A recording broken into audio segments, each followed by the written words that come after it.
Okay, hello everyone. It's great to have you all on board.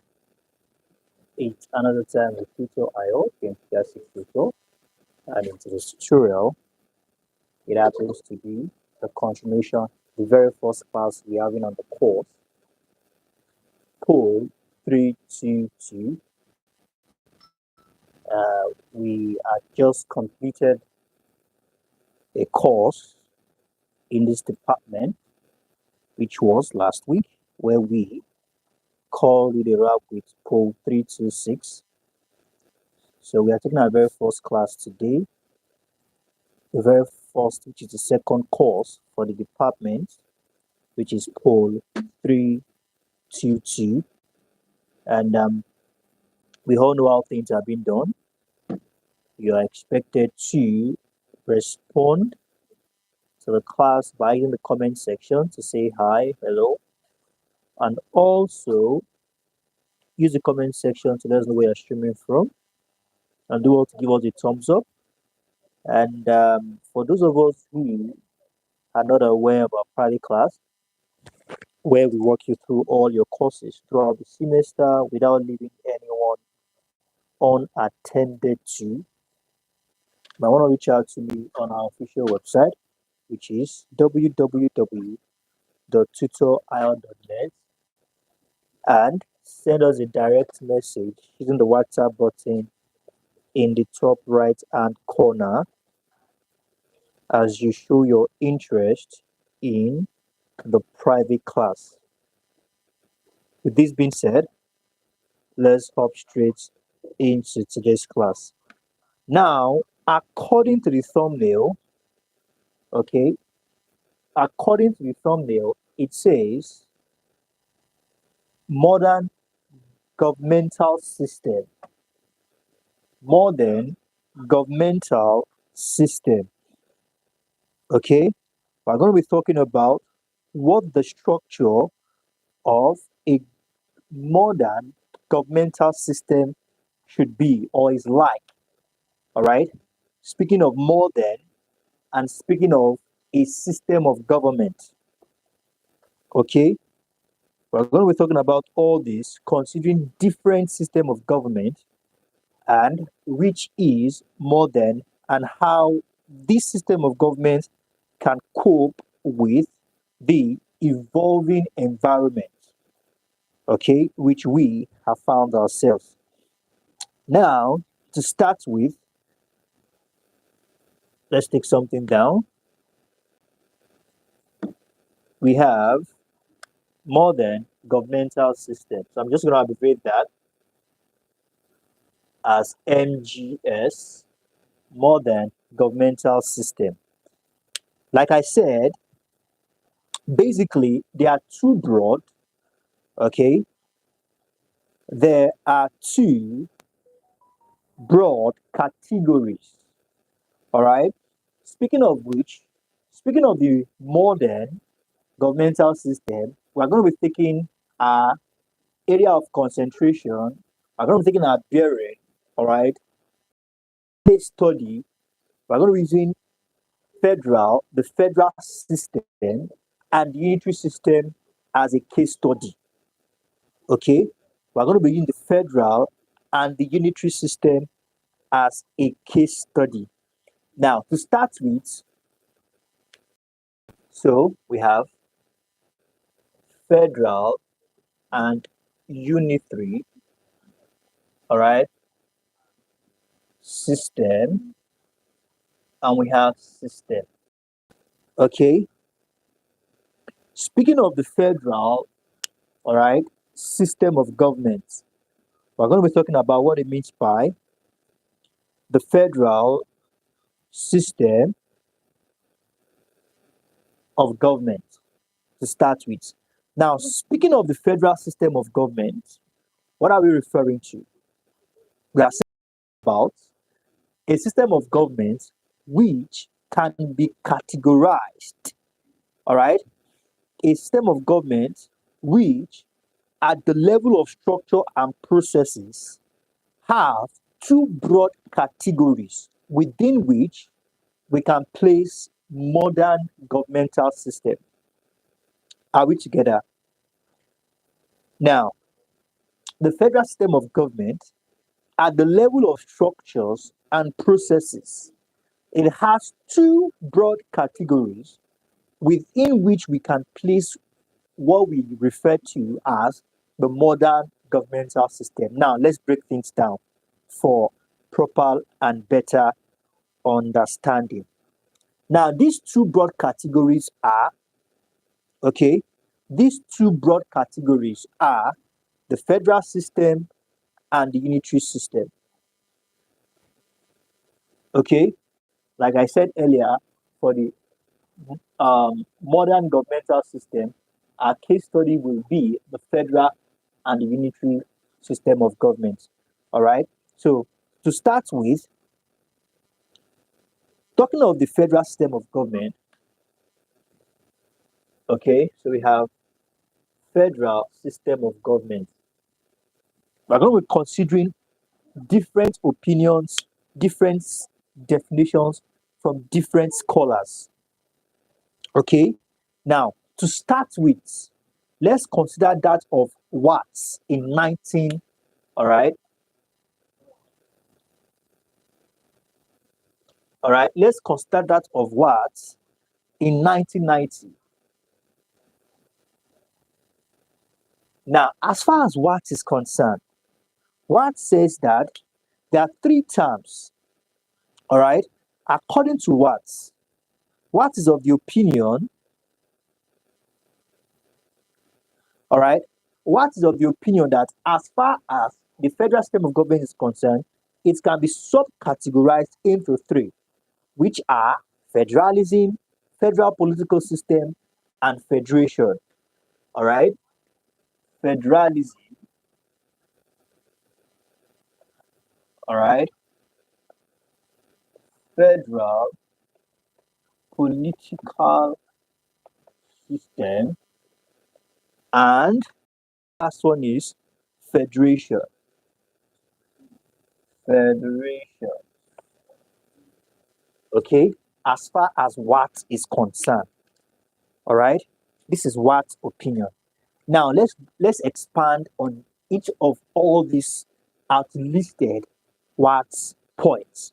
Speaking of federalism, Watt is of the opinion that federalism is basically not descriptive but a normative. All right, it is not descriptive but a normative term. Okay, it is not descriptive, normative in the sense that it is not on the superficial level. All right, it goes deeper than what we might think. All right, it is a normative term and refers to the advocacy of multi-tiered government. When we say multi-tiered government, these are governments that are placed upon, all right, they work independently and still need the support and assistance of each other to make the system run smoothly. All right, a descriptive, according to what now, it said it's a descriptive, but are we together?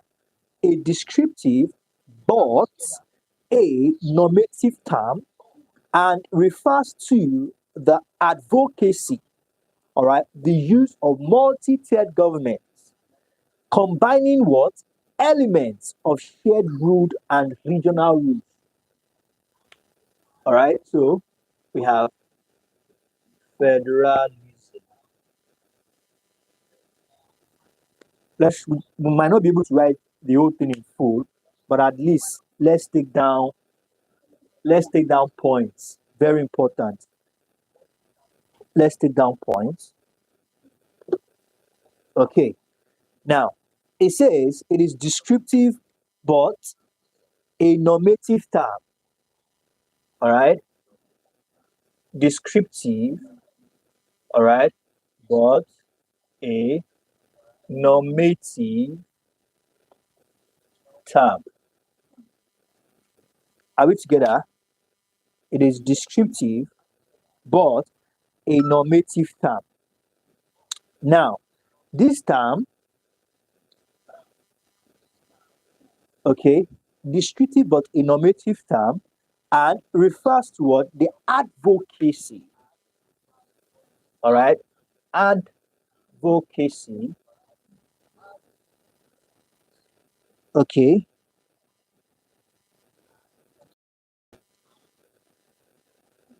Of what we refer to as multi-tiered, multi-tiered government. Okay. This is actually one point. Descriptive but a normative term, but there's no space, so I just have to break it down. So this is one point, this is another point. Okay, and the last one, which is, all right, the combination of elements of shared root. Now we have shared root,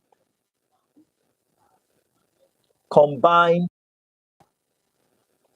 shared root, meaning in as much as all these tiers are independent, they are still being watched. All right, they are still being regulated, just like we have the president. All right, there's a level to which the president will misbehave. He can be impeached by the legislators. All right, so even though the president has the liberty to make certain decisions, those decisions are still being checkmated. All right, so combined and shared rule. All right, combined, shared rules, and self rule. Let's just leave that combined, shared rules. All right, this is what's opinion of federalism. Then we move to the next one, is the federal political system. Okay, we move to the next one, which is the federal political system. Now, speaking of which, let's take this one. Okay, now speaking of the federal political system, what are we talking about here?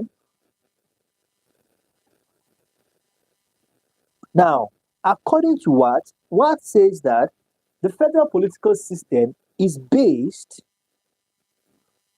okay, is based on the presumed value and validity of combining unity and diversity, of accommodating, preserving, and promoting distinct identities within a larger political union. A whole lot of terms are here, which we call recipes. All right, the recipes that makes this definition are quite much, so we need to pay detailed attention to each of them. All right, with that, you can easily, now you never can tell, you might be asked to define, it might even be made compulsory. All right, federal poll system, it might even be made compulsory, you never can tell. So you need to pay attention to all these definitions by this scholar. All right, so it's presumed value and validity. Now let's just leave it at the validation of combined unity in diversity. All right, validation of combined unity in city. Are we together? Like I said, definitely you cannot give them word for word. Okay, you cannot give them word for word. And like I said, you have to you have to work on your own definition. Okay, and that's why we are bringing out series of definitions based on our own understanding. Are we together? Something that you can easily remember when you get to that opposite. So we say validation of combined unity in diversity. All right, in order to accommodate, preserve, and promote, all right, different identities. Definitely in a region, a federation, let's use a federation, We have different persons, different people, different ethnic languages and ethnic groups. All right. And the rule, the government still need to put everybody into consideration. All right. That is why it's said to be the validation. It is valid. It is allowed as far as concerned. It allows the promotion of this in diversity. All right. So it's validation of diversity in order. All right.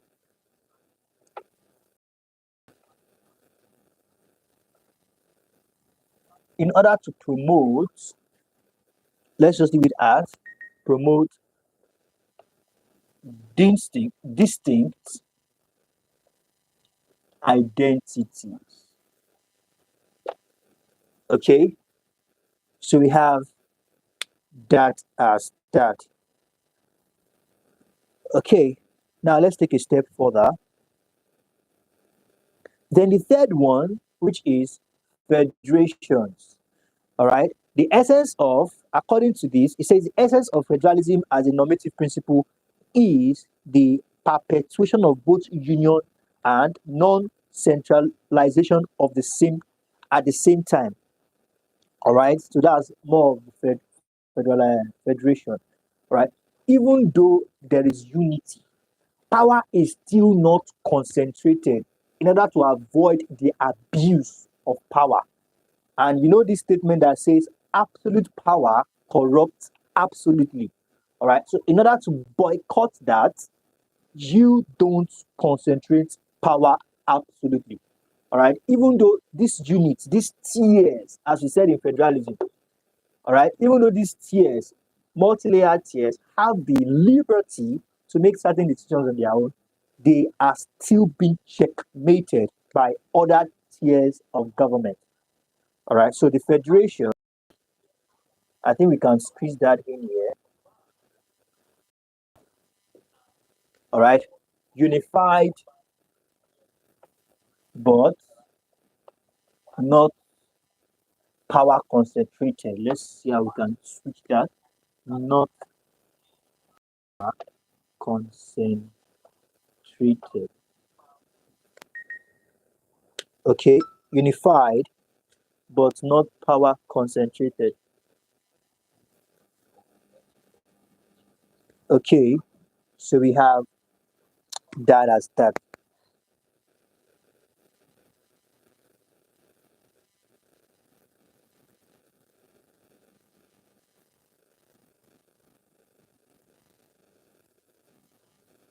We have that as that. Now, let's take a step further.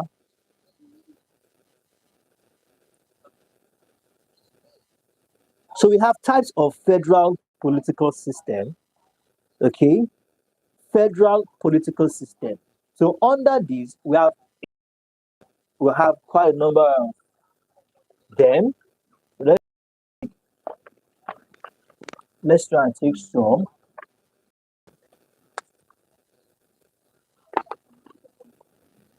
So types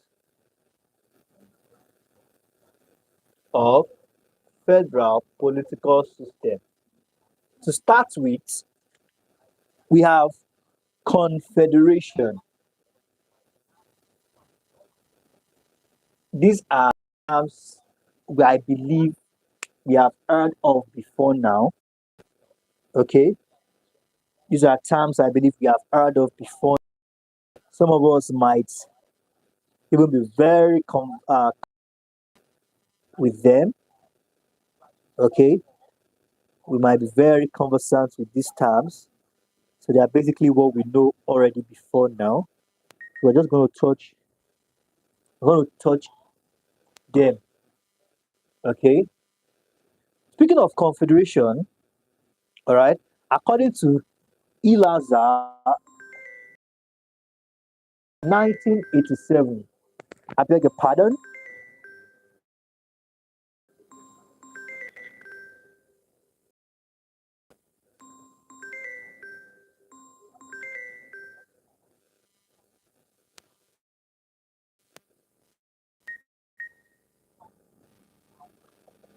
Okay, sorry about that.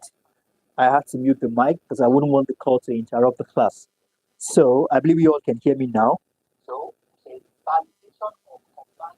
Now, according to Ilaza, in 1987, it says this takes place when several pre-existing policies, all right, talking about a system of governments, policies, join together to form a common government. In secondary school, we are taught different, all right, states coming together or different um, regions coming together to form a concentrated government.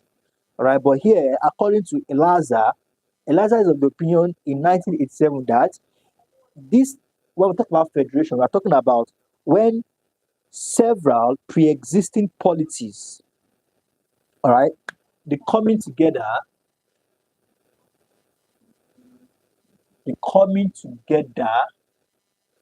of several.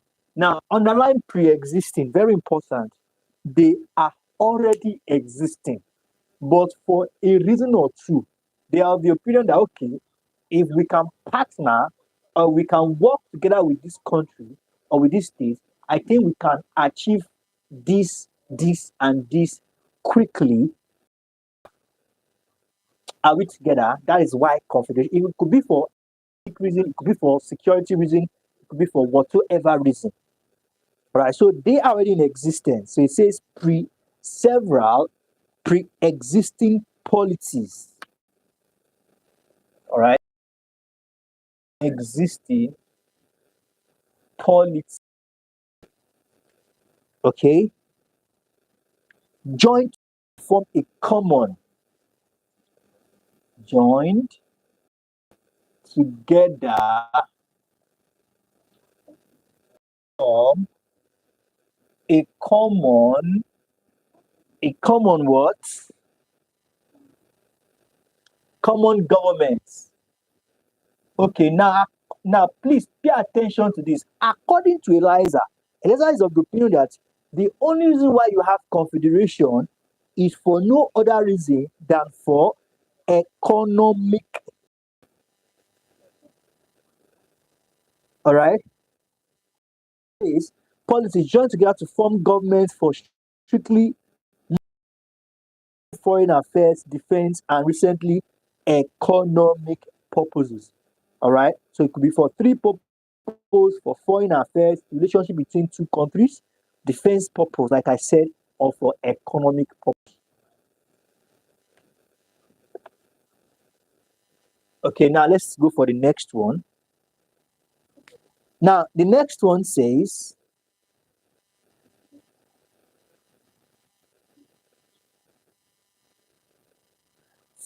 Federacy. All right. Now, speaking of which, this is an arrangement whereby a large power and a large power and a smaller polity linked asymmetrically in a federal relationship in which the latter, all right, has substantial autonomy and in return has a minimal role in the government of the larger. Very interesting. All right. It's an arrangement. Quite all right. Almost the same thing with confederation. But here, all right, part of the there's a part of the contract of there's a part of the constituting there's a part of the party, all right, that has an upper, all right, compared to the other one. All right, it says here a larger power and a smaller. Now, power is being emphasized here. All right, a larger power and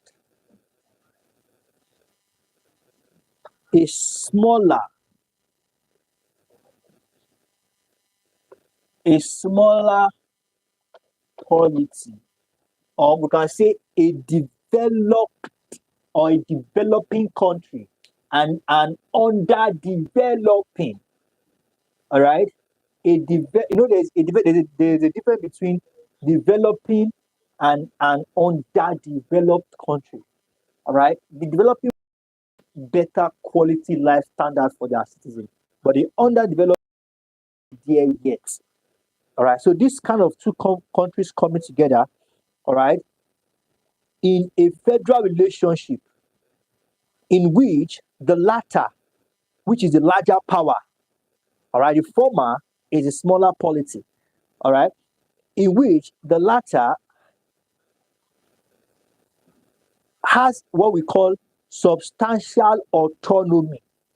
Definitely, the developing country has more say, all right, than the underdeveloped one, all right, and that's how this federacy works. A larger power and a smaller polity, all right, come together to form a federal, all right, a federal relationship. Okay,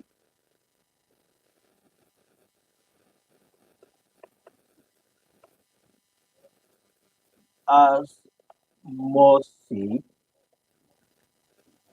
than the former.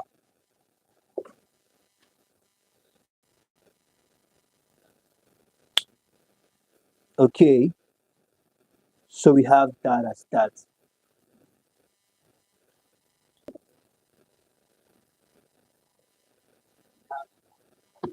Now, let's take a step further. We are almost calling a wrap with the course, with the class tonight.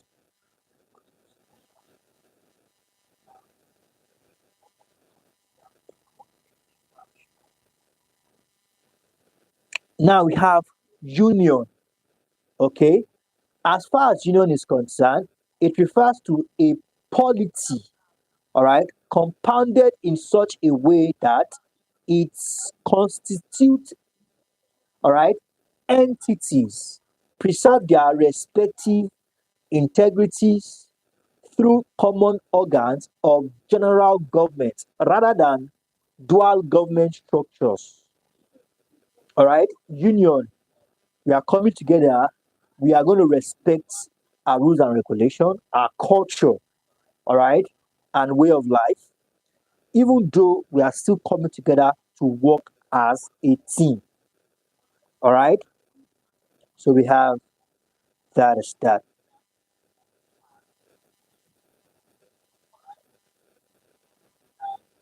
Now we have league.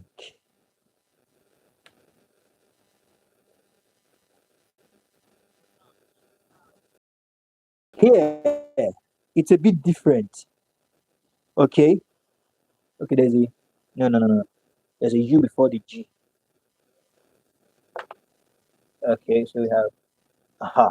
So here, the difference is that what is predominant, okay, is the functionality of a common secretariat. All right, the functionality of a common, all right, functionality of a common secretariat. Are we together?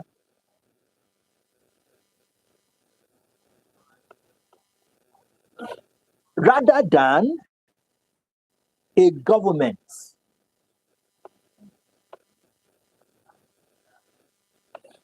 than a government. I beg your pardon. Are we together? Emphasis is laid more on a secretariat, all right, rather than a government, inform, all right, and from which members may withdraw at will. So the secretariat now is more of a functionality of here are our representatives, and if we are not okay with it, we can always pull out. We are coming together fine, but it's not our government that is coming together. We are sending in representative of our government. We are sending a person to actually represent our country. And if it gets to the point where we are not longer okay with the system, we can always pull out. We'll call it a wrap for today on the course POL322. Please, I think I'm going to adjust the from the website. It was written POL326. So that needs to be adjusted, which will be done. And once that is done, our next class will take it up from the volume 2. And we're going to be taking it up from, we're going to do a little bit of data presentation. And next will be scholarly interpretation of federalism. Thank you very much, everyone. I believe you've been able to gain something in today's class. Do also keep your notes up to date and submit them to the appropriate quarters. Do have a wonderful evening and bye for now.